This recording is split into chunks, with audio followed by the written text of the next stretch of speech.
So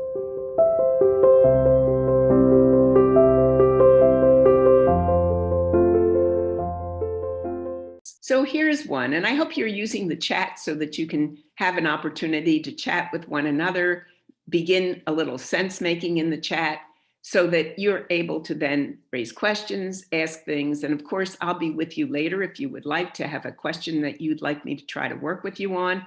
So just pay attention to what it is that you're learning right now and begin to think about, how does that make sense to me? So here's an example from a classroom where a student is doing self-monitoring. This teacher has set it up in a nice way. For example, this is for a document-based informal essay. So she starts with the learning targets.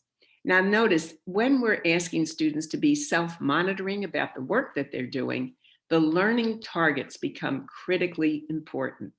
And the more precise you can be with them, the more you're clear about the expectations you have, the easier it's going to be for them to do the monitoring check-in. So for example, for historical theme, notice what she's done here. She's taken it and she's put it into I can statements. So the learning target then becomes also an assessment. So in self-monitoring, you're monitoring, do I get it? So she says, what you need to get is, I can explain the importance of the historical context and theme in my own words. Now notice how targeted that is. And then the student has the option, got it, done, developing, I'm not so sure about this.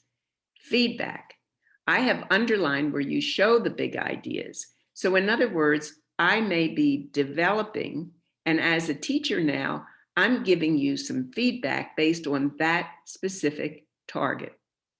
And then I'm saying, it's all prepared. So when I do my I can statements on one side, and when I do my feedback on the other side, I'm already connecting the feedback to the learning target. And then I'm suggesting what the student could have done to make it better. So I have underlined where you show the big idea in your introduction and conclusion. And then I'm suggesting, say this in your own voice. Remember, theme in my own words. Explain importance of the theme. Why does this matter? How is this becoming a turning point? And then connect the facts to historical theme. Now, I have feedback suggestions like this because, as you know, there are patterns in students' work. And so I can have a list of them. I look at where the student is in the work that they're showing me. I want to know, they want to know, do I have it? Got it? And then if it's developing, which of these strategies might I try? So notice that we're getting students used to self-monitoring as they go along, paying attention to what they've done. And this becomes critically important as they become more self-managing. Here's another example. Here's a student learning plan. Now, this is one that we give to students and we say, okay, we want you to be able to, from a personalized perspective, be self-discovering. Think about what it is you're learning about yourself. So the first thing is, I want you to talk about what you're learning about yourself as a learner. What are you good at? And I'm asking you specifically, which skills? What do you feel you need to practice? Specifically, which skills? And then I need to learn the basics related to these skills. Now notice, this is the opportunity to practice skill building. I know I need to learn these. If I learn these, I'm going to be better in my group work. I'm going to be better project-based. I'm going to be able to use what I'm learning to move forward. So this is a time when you want the student to develop their own student learning plan. Now notice how this is, again, an opportunity for self-managing. What do I need to do? And then, if you see at the bottom, I will complete the next steps above by, and you put a specific date. Now you can say to yourself, if I have too many to put here, my next steps are going to be way too far away. So we help the students learn how to do what Fogg calls, he's a professor from Stanford University, and when he refers to it as tiny habits. And what he's saying is, when you want to see a change in behavior, When you want to see students learn how to manage themselves differently, start with tiny habits. When you have a goal that is too big, what happens is you don't really get it done because it's so large. It kind of might remind you of those New Year's Eve goals that you make, that the next 2 weeks you're like, I'm going to do these exercises every day. Absolutely. And within 2 weeks, it's like, well, maybe not today.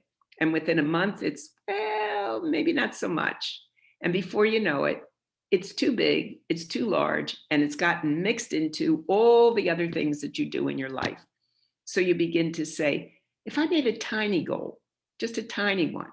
So suppose I said, instead of saying, I don't know, I'm going to exercise every day, I say, I am going to walk 1,000 steps every day.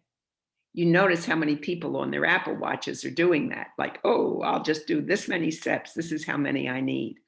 So you're then paying attention to something that you feel is doable, and you're going to start slow and small, and you're going to build it, and you're going to then find that you're making it more of a habit. I think we know this instructionally. Many of us have used, for example, sustained silent writing or sustained silent reading. And what we know is we start reading, and we only have the students doing silent reading for maybe 3 minutes, because we're trying to get them to screen out distractions, maintain a focus, and stay at reading.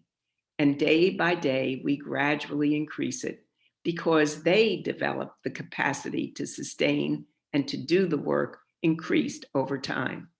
So when you're doing something like a student learning plan, have the students start small, make the targets small, doable, actionable, and then sign off on it to ensure that they're actually getting ready for example, an assessment.